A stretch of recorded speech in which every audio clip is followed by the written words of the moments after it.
Vous écoutez l'épisode 72 du podcast La boîte à outils des parents, les troubles du langage.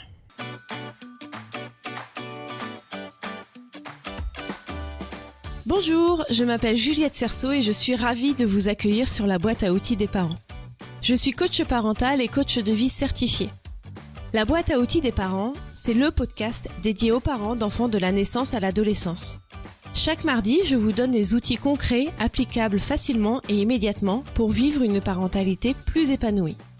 Après avoir discuté de l'acquisition du langage par les enfants avec Estelle, orthophoniste de son état, je voulais aller plus loin dans l'exploration du mystère du langage. Du moins, c'est un mystère pour moi et quelque chose qui m'intéresse beaucoup. Je voulais aborder le sujet des troubles du langage, oral et écrit.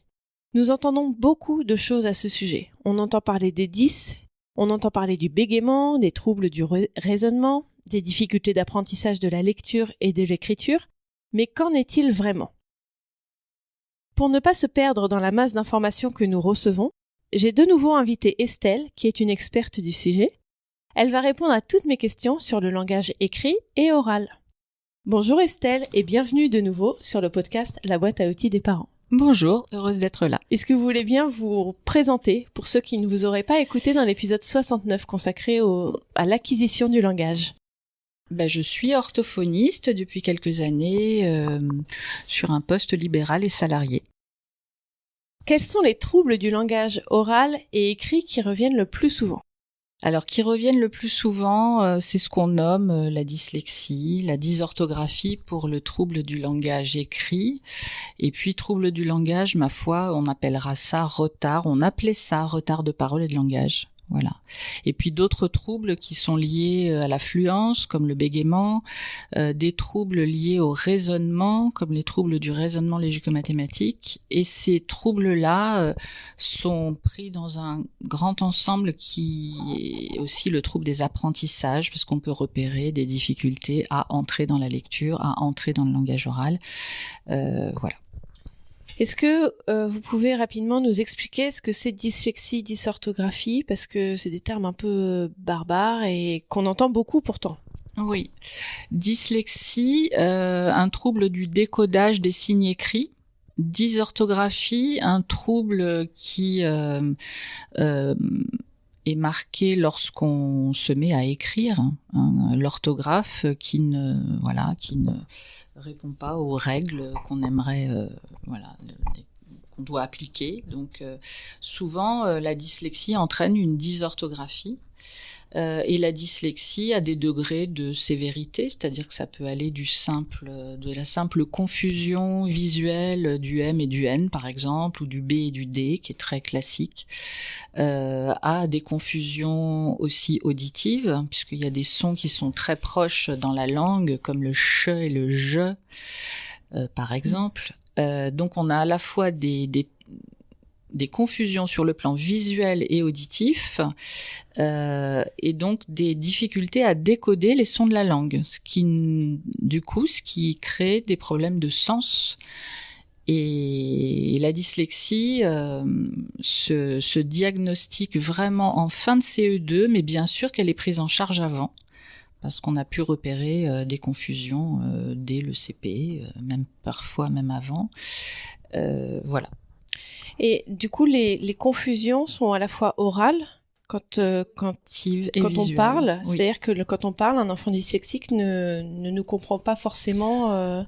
Alors ce qu'on n'a pas dit, c'est qu'il y avait un trouble du langage oral, par contre, qui pourrait, c'est-à-dire que si le langage, si on note un décalage par rapport à la norme très important à partir d'un certain âge, 4-5 ans, là, on va s'interroger, savoir si ce trouble va se compenser avec une prise en charge, une rééducation. S'il ne se compense pas, on aura le terme de dysphasie, c'est-à-dire un langage oral qui ne s'est pas régularisé. Si on parle de dyslexie dysorthographie, c'est un langage écrit qui ne s'est pas régularisé, qui n'a pas eu les automatismes comme n'importe quelle personne qui n'aurait pas de trouble, crée des automatismes et finit par installer la langue orale et la langue écrite. Je ne sais pas si je suis très claire. Si. Voilà. Est-ce qu'il peut y avoir plusieurs troubles à la fois ou juste un isolé ? Enfin, comment ça fonctionne ? Dans un trouble du langage oral, effectivement, vous évoquiez la compréhension. On peut avoir une compréhension orale perturbée. Encore une fois, il y a des degrés de sévérité. Donc, ce sera par le bilan orthophonique qu'on va mesurer l'écart à la norme, l'écart à la classe d'âge. Donc c'est la même chose pour là j'ai parlé du langage oral, c'est la même chose pour le langage écrit. Alors on va aller explorer aussi des fonctions, parce que lorsqu'on parle ou lorsqu'on lit, il y a les fonctions de mémoire et d'attention qui sont sollicitées. Oui. Donc là aussi on a des bilans qui permettent d'aller explorer, et puis on travaille avec d'autres partenaires professionnels, parfois des neuropsychologues aussi, qui vont aussi explorer toutes ces fonctions cognitives qui participent à la mise en place et du langage oral et du langage écrit. Comment ils apparaissent, ces troubles ? Est-ce qu'il y a des façons de les prévenir ou forcément c'est génétique ou je ne sais quoi ? Ça peut être génétique, on peut repérer des antécédents familiaux. Après, ce n'est pas parce que mon grand-père est dyslexique que j'ai la même dyslexie que mon grand-père, mais c'est un facteur qui peut être favorisant. Alors votre question c'était, on va les repérer effectivement par un bilan. D'accord. Et après, on va s'apercevoir qu'il y a des difficultés qui persistent dans le temps, malgré ce que je disais, malgré une prise en charge. Donc là, on finit par établir un diagnostic et une prise en charge avec des interventions plus ciblées, et on voit si le trouble se compense. Si le trouble ne se compense pas, c'est que justement, ce que je viens de dire, c'est un trouble, comme une vue troublée. On a des lunettes pour la vue. Malheureusement, on n'a pas de lunettes de dyslexie, on n'a pas de lunettes de dysorthographie. On aimerait, il y a eu des recherches, il y a eu des gens qui ont dit si, on va trouver la lampe, on va trouver la lentille qu'il faut mais on n'a pas eu suffisamment de résultats pour, voilà. Donc on aimerait, c'est vrai que les familles, les jeunes sont en attente. Ce qu'on m'a dit, moi, quelquefois, dans une formation, c'est que, par exemple, une personne dyslexique confondait le che et le je, parce que un cerveau, entre guillemets, ordinaire, non dyslexique, a bien la couleur du che et la couleur du je de façon très distincte. C'est une couleur sonore, on va dire. Le dyslexique n'a pas cette couleur très distincte, c'est-à-dire qu'ils ont fait des études en laboratoire, ils ont fait entendre des che et des je, et la personne dyslexique ne peut pas confirmer que c'est un che ou un je, parce qu'elle a cette chance ou pas, en tout cas, elle a toute une panoplie de couleurs différentes des sons. Elle n'a pas que le che et le je, et donc elle ne peut pas faire la distinction claire entre le phonème che et le phonème je, puisqu'elle a toute une coloration entre les deux. D'accord. Ouais. C'est hyper intéressant. C'est très étonnant, et je pense que les recherches avancent encore beaucoup là-dessus. Donc, comment ces troubles sont guéris et est-ce qu'ils peuvent être guéris ? Est-ce qu'ils peuvent être guéris ? Ça dépend des troubles, j'imagine. Ça dépend des troubles. Si on a diagnostiqué une dysphasie, c'est-à-dire un trouble sévère du langage, un trouble durable du langage oral, si on l'a diagnostiqué, confirmé, on va proposer donc un accompagnement, une rééducation. De même pour le langage écrit, si on a confirmé que l'enfant était dyslexique, dysorthographique, eh bien on va proposer une rééducation, on va voir si ce trouble résiste et jusqu'où il résiste. Mais on va aussi beaucoup accompagner sur la famille et le jeune, sur le fait que on vit avec son trouble aussi. Et ça, c'est hyper important. On vit avec son trouble. Mais par contre, on va aussi beaucoup prévenir son entourage que ce trouble lui crée une gêne au quotidien, et on va expliquer en quoi consiste cette gêne. À la fois dans son milieu quotidien, mais à la fois aussi à l'école, où ça continue, à l'université. Voilà, c'est comme un petit caillou dans la chaussure et on marche avec tout le temps. Et le petit caillou, on peut pas l'enlever. Bon, voilà, quelquefois je donne cette image. Il faut aménager, il faut soulager le jeune pour qu'il puisse rester motivé sur ses apprentissages et qu'il puisse nous révéler le meilleur de lui-même. Et c'est à nous de nous adapter en proposant tout un tas d'aménagements, du temps supplémentaire. Mais on vit avec son trouble. Après, selon la personnalité aussi des patients, eh bien, c'est plus ou moins bien vécu et ça dépend aussi du trouble et de l'intensité du trouble, j'imagine. Exactement. Parce que il y en a qui peuvent être guéris si c'est pas très grave ou si c'est un trouble, par exemple, de l'affluence, j'imagine. Mais une forte dyslexie, c'est le caillou dans la chaussure. Oui, et puis ça peut être un fort handicap. Alors guéri, j'utiliserai pas le terme de guérison. On parle de compensation. On trouve des compensations, on donne des clés pour s'en sortir en fonction de telle ou telle situation. Donc voilà, c'est apprendre à être autonome aussi avec son trouble. Et puis on compte fort sur les parents, sur les accompagnants, sur les grands-parents aussi parfois, qui sont au cœur les enseignants. Des enseignants, voilà, on essaie de discuter sur qu'est-ce qui peut améliorer, soulager, pour que l'enfant continue ses apprentissages. Je rappelle que ce sont des troubles qui sont diagnostiqués, qui sont posés chez des enfants qui ont une intelligence normale, parfois subnormale. D'accord. Et alors comment les repérer pour savoir comment aider notre enfant, en fait? Comment les parents peuvent repérer? Oui. En langage oral, lorsque vous proposez à votre enfant le modèle, proposez à répéter le mot, par exemple, et que le mot est toujours déformé dans le temps, c'est-à-dire que le mot n'arrive pas à être stable et correctement dit, là, on peut s'interroger sur une aide un peu plus spécifique.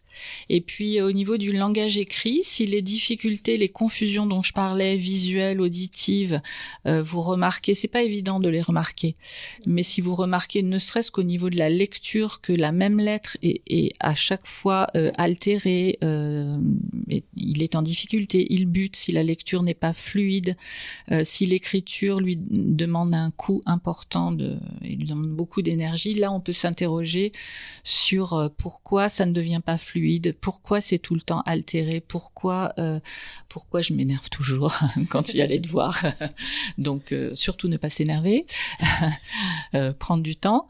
Et si les devoirs prennent du temps, si le travail de lecture, d'écriture, si la mise en mots prend du temps. On n'a pas parlé de l'évocation, mais parfois un enfant qui met du temps à vous redonner le mot qu'on vient de dire, ou dans des jeux de devinettes, le mot n'arrive pas tout de suite, ou dans un imagier, il nomme, mais il met du temps à nommer. Voilà, le facteur temps parfois peut vous dire que voilà, c'est peut-être il y a peut-être quelque chose qui n'est pas tout à fait dans la norme. Voilà. Faut être attentif à son enfant en fait et très attentif. Très attentif. Et est-ce que les enseignants ont un rôle à jouer? Oui, tout à fait. Ouais.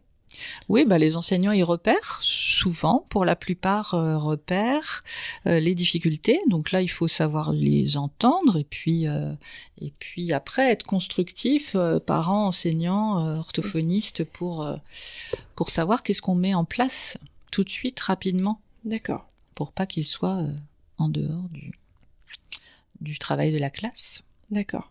Et alors, qui est-ce qu'on consulte? Qui est-ce qu'on va voir quand on a un doute? Eh bien, l'orthophoniste. On signale à son médecin. D'accord. Le médecin vous envoie vers des professionnels que sont les orthophonistes. Si les orthophonistes ne sont pas joignables tout de suite, il faut absolument de toute façon faire les examens de départ qui sont l'audition et la vue. Donc passer chez son ORL pour vérifier les tympans, vérifier l'audition, faire un audiogramme de départ avant d'aller chez l'orthophoniste, et aussi un examen visuel, voire orthoptique. Donc aller chez l'ophtalmologiste et l'orthoptiste pour vérifier que cet enfant voit bien, voit bien, tout simplement, et puis peut faire son travail de balayage visuel. Oui. Voilà. Que requiert la lecture. Oui. D'accord. Après, si il y a des partenaires qui sont aussi les psychomotriciens, qui peuvent faire aussi un bilan de l'enfant dans son espace, l'enfant avec sa latéralité, l'enfant et son schéma corporel. C'est très très important ça au moment de la mise en route du langage et du langage écrit. On fait appel parfois aussi, je disais, à des neuropsychologues qui font un examen plus approfondi des compétences, des fonctions cognitives du patient. Et on essaie de mettre tout ça en commun pour savoir qui va prendre en charge et qui va cibler le travail pour le patient. Et le mieux aider oui. l'enfant. C'est ça. Ok. Est-ce que vous voulez rajouter quelque chose dont on n'aurait pas parlé sur les troubles du langage ? Eh bien, pour les parents, peut-être ne pas rester seul avec les questionnements, donc toujours solliciter même votre entourage, parce que dans votre entourage, il peut y avoir des gens qui sont déjà passés par des rééducations orthophoniques eux-mêmes ou pour leurs propres enfants. Donc, interpeller l'école, interpeller les professionnels, ne pas hésiter, et puis se dire que normalement on apprend dans le plaisir et que si là l'enfant n'a pas de plaisir, vite on en parle, on consulte, on essaie de garder quand même la motivation face aux apprentissages et le plaisir. J'en parlais aussi dans le podcast précédent, mais plaisir c'est important aussi. Plaisir d'apprendre. Voilà. Eh ben merci beaucoup Estelle d'être venue sur le podcast La boîte à outils des parents. Merci beaucoup Juliette.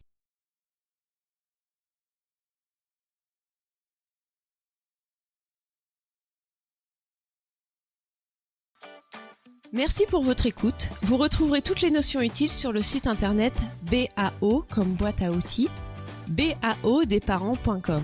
Et vous pouvez vous inscrire à la newsletter pour être notifié chaque semaine des nouveaux épisodes et pour télécharger mon guide gratuit des 5 règles pour arrêter de crier sur ses enfants.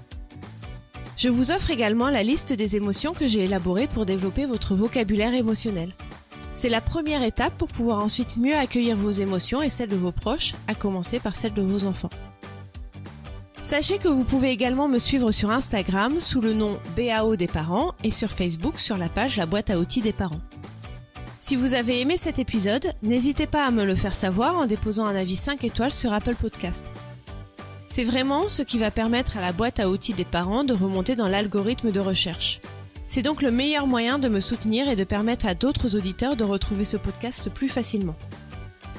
Enfin, et après j'arrête, sachez que si vous voulez vivre dès maintenant la vie à laquelle vous aspirez, je propose un accompagnement personnalisé, peu importe votre besoin, que ce soit dans votre vie familiale, professionnelle, personnelle ou même sentimentale.